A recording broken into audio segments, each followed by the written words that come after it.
இன்னைக்கு நம்ம சேனல்ல எப்பொழுதும் போல இல்லாம இன்னைக்கு கொஞ்சம் வித்தியாசமா ஒரு டிஃபன் ரெசிபி பார்க்கலாம். ஆனியன் பராத்தா ரொம்ப ஈஸியான மெத்தட்ல எல்லாருமே செய்யக்கூடிய வகையில ரொம்ப சிம்பிளா டேஸ்டா எப்படி செய்யறதுன்னு பார்க்கலாம்.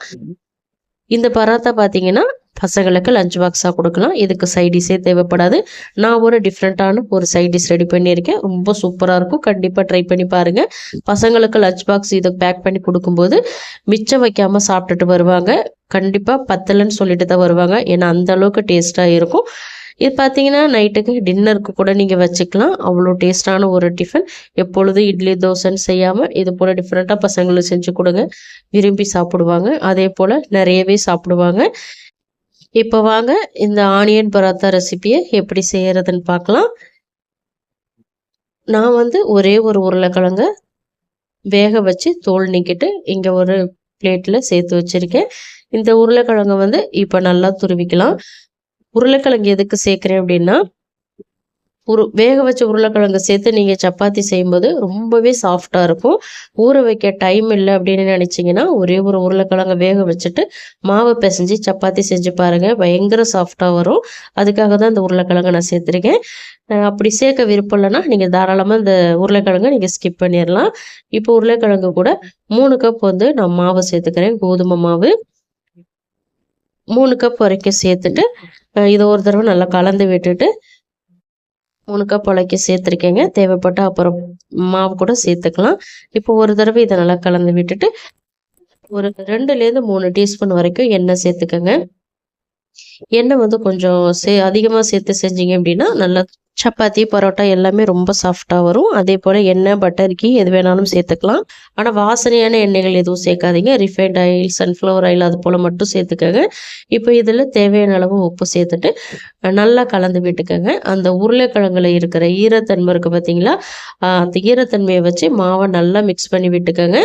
இப்போ பார்த்தீங்கன்னா ரொம்ப தண்ணியாக இருக்கிறதுனால நான் மறுபடியும் 1 கப்பு மாவு சேர்த்துட்டு மறுபடியும் இதை நல்லா கலந்து விட்டுக்கிறேன். மாவு எக்ஸ்ட்ரா சேர்க்கும்போது மறுபடியும் நீங்கள் கொஞ்சம் உப்பு சேர்க்கும்படி இருக்கும். அதனால் உப்பு சேர்த்துட்டு நல்லா கலந்து விட்டுக்கோங்க. இப்போ மாவு வந்து கரெக்டான பக்குவத்தில் இருக்குது. இப்போ கொஞ்சம் கொஞ்சமாக தண்ணி சேர்த்துட்டு இதை வந்து சப்பாத்தி மாவு பதத்துக்கு நல்லா பிசைஞ்சிக்கலாம். தண்ணி வந்து கொஞ்சம் கொஞ்சமாக சேர்த்து கலந்துக்கோங்க. நிறைய சேர்த்துட்டீங்க அப்படின்னா ரொம்ப தண்ணி ஆகிடும். தெளித்து விட்டு நல்லா கலந்துக்கங்க. அதே போல் எந்த அளவுக்கு நீங்கள் நல்லா அழுத்தி மிக்ஸ் பண்ணுறீங்களோ அந்த அளவுக்கு சப்பாத்தி நல்லா சாஃப்டாக கிடைக்கும். 2 விரல்களே பிச்சு எடுக்கலாம். அவ்வளோ சாஃப்டாக இருக்கும் சப்பாத்தி. இப்போ பாருங்கள் நல்லா ஒரு 5 நிமிஷத்துக்காகவது மாவை நல்லா பிசைஞ்சிக்கணும். அப்போ தான் ரொம்ப சாஃப்டாக இருக்கும் உங்களுக்கு சப்பாத்தி. இது போல் மாவை வந்து அழுத்தம் கொடுத்து ஒரு 5 நிமிஷத்துக்கு நல்லா மிக்ஸ் பண்ணும்போது சப்பாத்தியாக இருந்தாலும் சரி பரோட்டாவாக இருந்தாலும் சரி ரொம்பவே சாஃப்டாக வரும். அதனால தான் டைம் எடுத்து நம்ம மிக்ஸ் பண்ணிக்கிறது. இப்போ மாவை நல்லா கலந்துட்டேன். இந்த ஸ்டேஜில் பார்த்தீங்கன்னா 1லேருந்து 2 டீஸ்பூன் மறுபடியும் எண்ணெய் சேர்த்துட்டு இதை மாவில் எல்லா பக்கமும் படுற மாதிரி தேய்ச்சி விட்டுட்டு ஒரு 1/2 மணி நேரத்துக்கு அப்படியே ஊற வச்சுருங்க.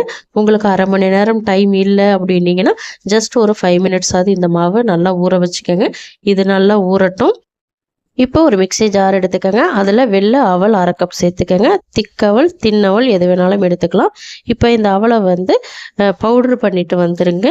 பல்ஸில் வச்சு ஒரு 2 சொத்து சுற்றுனீங்கன்னா நல்லா பவுடர் ஆக்கிடும். ரவையை விட கொஞ்சம் குட்டி குட்டியாக இருக்கும்.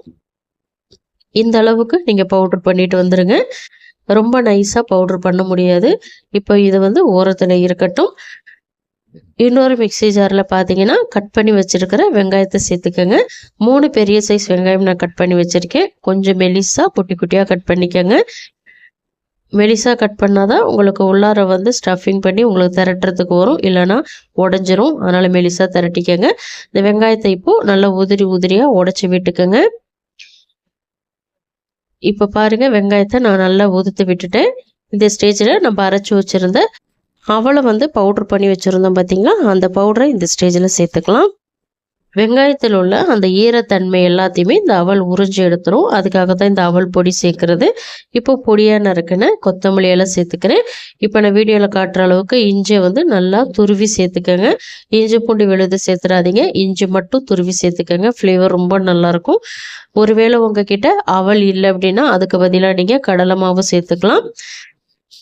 இப்போ இஞ்சி துருவி சேர்த்துட்டேன். இதில் வந்து 1 டீஸ்பூன் மிளகாய்த்தூள், 1 டீஸ்பூன் மல்லித்தூள்.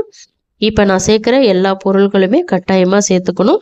1 டீஸ்பூன் கரம் மசாலா, 1/4 டீஸ்பூன் மஞ்சள் தூள், 1 டீஸ்பூன் ஆம்ச்சூர் பவுடர், 1/2 டீஸ்பூன் வந்து சாட் மசாலா சேர்த்துக்கோங்க. இப்போ வந்து கசூரி மேத்தியை நல்லா கையால் நசுக்கி இப்படி பவுட்ரு மாதிரி ஆக்கிட்டு அதுக்கப்புறம் சேர்த்துக்கோங்க. இப்போது இந்த வெங்காயத்துக்கு தேவையான அளவு உப்பு சேர்த்துக்கோங்க. உப்பு சேர்த்துட்டு நல்லா இதை கையை வச்சு கலந்து விட்டுக்கோங்க. வெங்காயத்தில் உள்ள ஈரத்தன்மையெல்லாம் வராது. ஏன்னா நம்ம அவல் பொடி சேர்த்துருக்கிறதுனால அந்த ஈரத்தன்மை எல்லாத்தையுமே அந்த அவல் இழுத்துரும். அதே போல் ரொம்ப அழுத்தம் கொடுத்தும் மிக்ஸ் பண்ணாதீங்க, லேசாக மிக்ஸ் பண்ணிக்கோங்க. நான் பச்சை மிளகாய் சேர்க்க மறந்துட்டேன். அதனால் இந்த ஸ்டேஜில் பொடியான இருக்குன்னா பச்சை மிளகாய் 2 பச்சை மிளகாய் சேர்த்துக்கிறேன். சேர்த்துட்டு நல்லா கலந்து விட்டுக்கோங்க. இப்போ பார்த்தீங்கன்னா நல்லா கலந்தாச்சு. எவ்வளவு அழுத்தம் கொடுத்தாலும் வெங்காயத்துலேருந்து தண்ணி வராது. இப்போ வந்து ஆனியன் மிக்ஸ் ரெடி ஆகிடுச்சு. இது ஓரத்தில் இருக்கட்டும். இந்த சைடு நம்ம ஊற வச்சுருந்த மாவு நல்லா ஊறி வந்துருச்சு. மறுபடியும் இதை ஒரு தடவை நல்லா மிக்ஸ் பண்ணிக்கணும். அதாவது நல்லா பிசைஞ்சு விட்டுக்கணும். மாவு பயங்கர சாஃப்டாக இருக்குது பாருங்கள். இப்போது சப்பாத்திக்கு நீங்கள் எப்பொழுதும் எடுக்கிறத விட கொஞ்சம் பெரிய பாலாக நீங்கள் எடுத்துக்கணும். அப்போ தான் உள்ளார ஆனியன் வச்சு நீங்கள் திரட்டுறதுக்கு கரெக்டாக இருக்கும். இப்போ இந்த சைஸில் மாவு உருட்டி எடுத்துக்கோங்க. இதில் வந்து கொழுக்கட்டை செய்யறதுக்கெல்லாம் மாவு ரெடி பண்ணுவோம் பார்த்தீங்களா, பூரணம் வைக்கிறதுக்கு. அது போல் மாவை வந்து இது போல் விரல்களால் திரட்டி விட்டுக்கோங்க. இது போல் திரட்டி விட்டுட்டு இப்போ நம்ம ரெடி பண்ணி வச்சுருந்த அந்த வெங்காயத்தை தேவையான அளவு சேர்த்துக்கோங்க. ரொம்ப அதிகமாக சேர்த்துற வேணாம். மாவு எந்த அளவுக்கு எடுக்கிறீங்களோ அதுக்கு தகுந்த மாதிரி மட்டும் வெங்காயத்தை சேர்த்துக்கோங்க.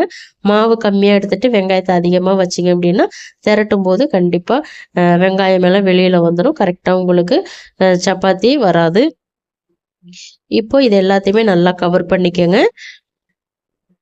கவர் பண்ணிவிட்டு நல்லா தட்டி விட்டுக்கோங்க. இப்போ நம்ம தேய்ச்சிக்கலாம். இப்போது மாவை வந்து நல்லா தெளித்து விட்டுக்கோங்க. சப்பாத்தி கட்டையாக இருக்கட்டும், அப்படி இல்லைன்னா இது போல் கவுண்டர் டாப்பில் நீங்கள் மாவு சேர்த்துட்டு தேய்ச்சாலும் தேய்ச்சிக்கோங்க. அப்படி இல்லைன்னா எண்ணெயில் கூட நீங்கள் தேய்ச்சாலும் தேய்ச்சிக்கலாம். இப்போ 2 சைடும் மாவை நல்லா தேய்ச்சி விட்டுக்கோங்க.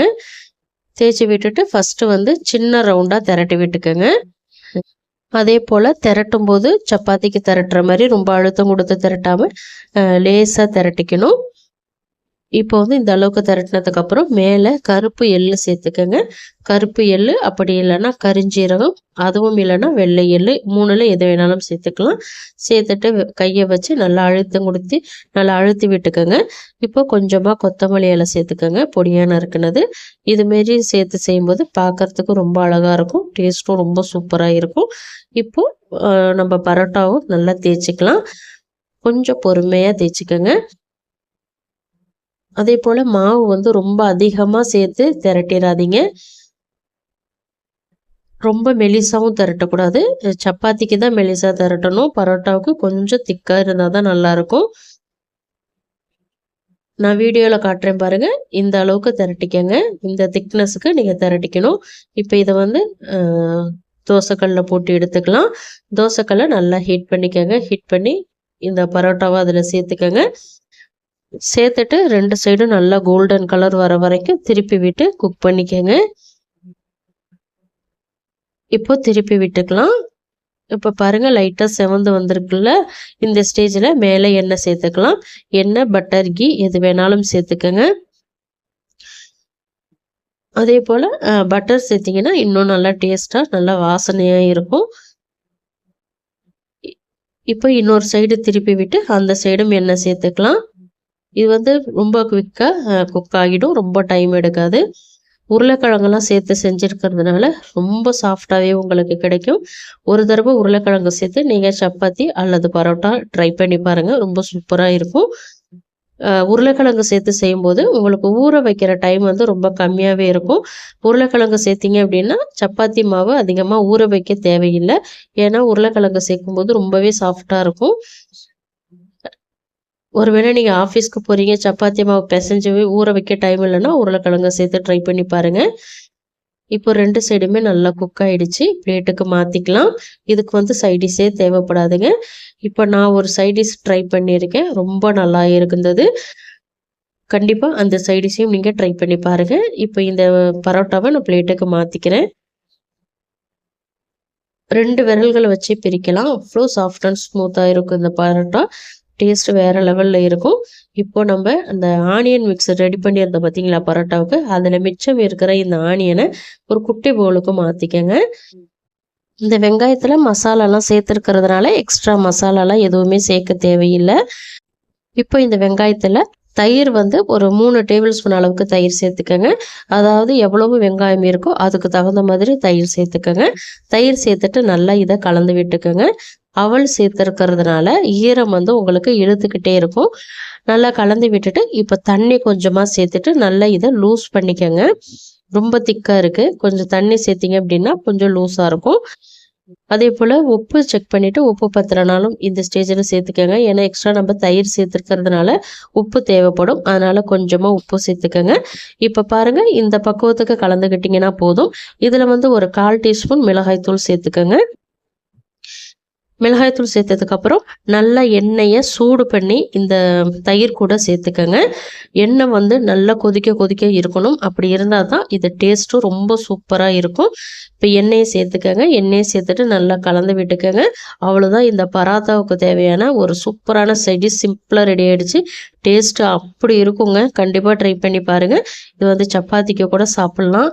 அவ்வளோ அருமையாக இருக்கும். ஆலு பரோட்டாவுக்கு கூட இந்த சைடிஷ் வச்சு சாப்பிடுங்க. பசங்க 2 சப்பாத்தி இல்லைங்க, 10 சப்பாத்தி கூட சாப்பிடுவாங்க. அவ்வளவு டேஸ்ட்டாக இருக்கும். அதே போல் இஞ்சி தொக்கு இதுக்கு நான் ட்ரை பண்ணியிருந்தேன். செம்ம டேஸ்ட்டாக இருந்தது இந்த பரோட்டாவுக்கு. இந்த 2 சைடிஷுமே ட்ரை பண்ணி பாருங்கள். அடுத்தது எப்போ செய்வீங்கன்னு கேட்பாங்க உங்கள் வீட்டில் உள்ளவங்க. இந்த ரெசிபியை கட்டாயமாக உங்கள் வீட்டில் உள்ளவங்க எல்லாருக்குமே செஞ்சு கொடுங்க. செஞ்சு கொடுத்துட்டு உங்கள் ஃபீட்பேக்கை மறக்காமல் எனக்கு கமெண்ட்டில் சொல்லுங்கள். நான் சூடாக இருக்குது, இல்லைனா பிரித்து காட்டிடுவேன். பயங்கர சூடாக இருக்குது. டேஸ்ட்டு வேறு லெவலில் இருந்ததுங்க. ஹோட்டலுக்கு போனால் கூட, ரெஸ்டாரண்ட்டுக்கு போனால் கூட இது போல் ஒரு டேஸ்ட்டு கிடைக்காது. அவ்வளோ டேஸ்ட்டாக இருந்தது. இந்த டிஃபன் ரெசிபி கட்டாயமாக உங்களுக்கு ரொம்பவே யூஸ்ஃபுல்லாக இருந்திருக்கும்னு நம்புகிறேன். யூஸ்ஃபுல்லாக இருந்துச்சுன்னா மறக்காமல் இந்த வீடியோவுக்கு ஒரு லைக் பண்ணிக்கோங்க. அப்படியே இந்த வீடியோவை உங்கள் ஃப்ரெண்ட்ஸ் அண்ட் ஃபேமிலி மெம்பர்ஸ் எல்லாருக்குமே நிறைய ஷேர் பண்ணி விடுங்க. இது போல் நிறைய டிஃபன் ரெசிபிஸ் தெரிஞ்சுக்கணும்னு நினச்சிங்கன்னா மறக்காமல் அனிதா டேஸ்டி கார்னர் தமிழ் சேனலை சப்ஸ்கிரைப் பண்ணி ஃபாலோ பண்ணிக்கோங்க. தேங்க்ஸ் ஃபார் வாட்சிங் ஃப்ரெண்ட்ஸ். நாளைக்கு இது போல் இன்னொரு இன்ட்ரெஸ்டிங்கான ரெசிபிஸோடு சந்திக்கிறேன். தேங்க்ஸ் ஃபார் வாட்சிங் ஃப்ரெண்ட்ஸ். பபாய்.